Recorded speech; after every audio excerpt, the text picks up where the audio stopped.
ನಮಸ್ಕಾರ ಸ್ನೇಹಿತರೆ, ನಮ್ಮ ಚಾನೆಲ್ಗೆ ಸ್ವಾಗತ.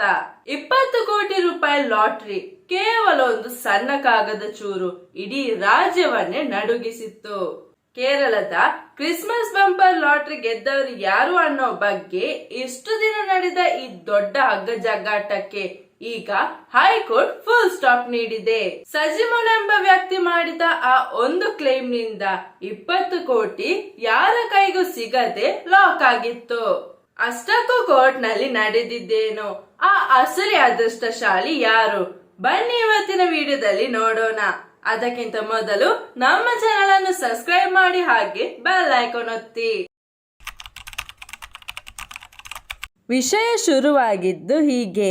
ಎರ್ನಾಕುಲಂನ ಸಜಿಮೋನ್ ಎಂಬವರು, ನಾನು ಕಳೆದುಕೊಂಡ ಲಾಟರಿ ಟಿಕೆಟ್ ಅದು, ಅದರಲ್ಲಿ ನನ್ನ ಹೆಸರಿದೆ ಎಂದು ಕೋರ್ಟ್ ಮೆಟ್ಟಿಲೇರಿದ್ದರು. ಇದರಿಂದಾಗಿ ಲಾಟರಿ ಇಲಾಖೆಯು ವಿಜೇತರಿಗೆ ಹಣ ನೀಡದಂತೆ ಫ್ರೀಸ್ ಮಾಡಲಾಗಿತ್ತು. ನನ್ನ ಟಿಕೆಟ್ ಕಳುವಾಗಿದೆ, ಅದಕ್ಕೆ ನಾನೇ ವಾರಸುದಾರ ಅನ್ನೋದು ಇವರ ವಾದವಾಗಿತ್ತು.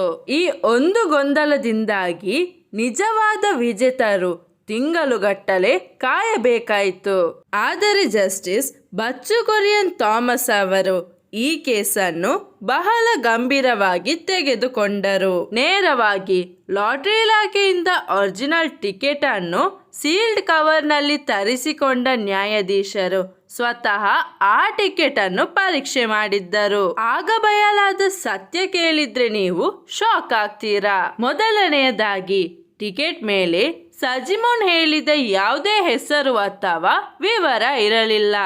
ಎರಡನೆಯದಾಗಿ, ಟಿಕೆಟ್ ನಲ್ಲಿ ಯಾವುದೇ ರೀತಿಯ ತಿದ್ದುಪಡಿ ಅಂದರೆ ಟ್ಯಾಂಪರಿಂಗ್ ಮಾಡಲಾಗಿಲ್ಲ ಎಂದು ಕನ್ಫರ್ಮ್ ಆಯಿತು. ಅಸಲಿ ವಿಷಯ ಅಂದ್ರೆ, ಆ ಟಿಕೆಟ್ ಮೇಲೆ ಈಗಾಗಲೇ ಬಹುಮಾನ ಕ್ಲೇಮ್ ಮಾಡಿದ ಅಸಲಿ ವಿಜೇತರ ಹೆಸರು ಮತ್ತು ಸಹಿ ಪಕ್ಕಾ ಆಗಿತ್ತು. ಕೊನೆಗೂ ಸಜಿಮೋನ್ ಅವರ ಅರ್ಜಿಯನ್ನು ಹೈಕೋರ್ಟ್ ವಜಾಗೊಳಿಸಿದೆ. ಹಾಗಾದ್ರೆ ಆ 20 ಕೋಟಿ ಯಾರಿಗೆ ಸಿಕ್ತು? ಆ ಅಸಲಿ ವಿಜೇತ ಎರ್ನಾಕುಲಂನ ವೈಟಿಲ ಮೂಲದ ಒಬ್ಬ ವ್ಯಕ್ತಿ. ಅವರು ತಮ್ಮ ಸುರಕ್ಷತೆಯ ದೃಷ್ಟಿಯಿಂದ ಹೆಸರನ್ನು ಗೌಪ್ಯವಾಗಿ ಇಡಲು ಬಯಸಿದ್ದಾರೆ. ಕೋರ್ಟ್ ಈಗ ಅವರಿಗೆ ಹಣ ಬಿಡುಗಡೆ ಮಾಡಲು ಆದೇಶಿಸಿದೆ. ನೋಡಿದ್ರಲ್ಲ, ಲಾಟರಿ ಹಿಂದೆ ಹೆಸರು ಬರೆಯುವುದು ಎಷ್ಟು ಮುಖ್ಯ ಅಂತ ಈ ಘಟನೆಯಿಂದ ತಿಳಿಯುತ್ತೆ. ನಿಮ್ಮ ಅಭಿಪ್ರಾಯವನ್ನು ಕಮೆಂಟ್ ನಲ್ಲಿ ತಿಳಿಸಿ. ಈ ವಿಡಿಯೋ ಇಷ್ಟವಾಗಿದ್ದರೆ ಲೈಕ್ ಮಾಡಿ, ಶೇರ್ ಮಾಡಿ ಮತ್ತು ಇಂತಹ ಇಂಟ್ರೆಸ್ಟಿಂಗ್ ಅಂಡ್ ಇನ್ಫಾರ್ಮೇಟಿವ್ ವಿಡಿಯೋಸ್ ಗಳಿಗಾಗಿ ನಮ್ಮ ಚಾನೆಲ್ ಅನ್ನು ಸಬ್ಸ್ಕ್ರೈಬ್ ಮಾಡುವುದನ್ನು ಮರೆಯಬೇಡಿ. ಮುಂದಿನ ವಿಡಿಯೋದಲ್ಲಿ ಭೇಟಿಯಾಗೋಣ. ಧನ್ಯವಾದಗಳು.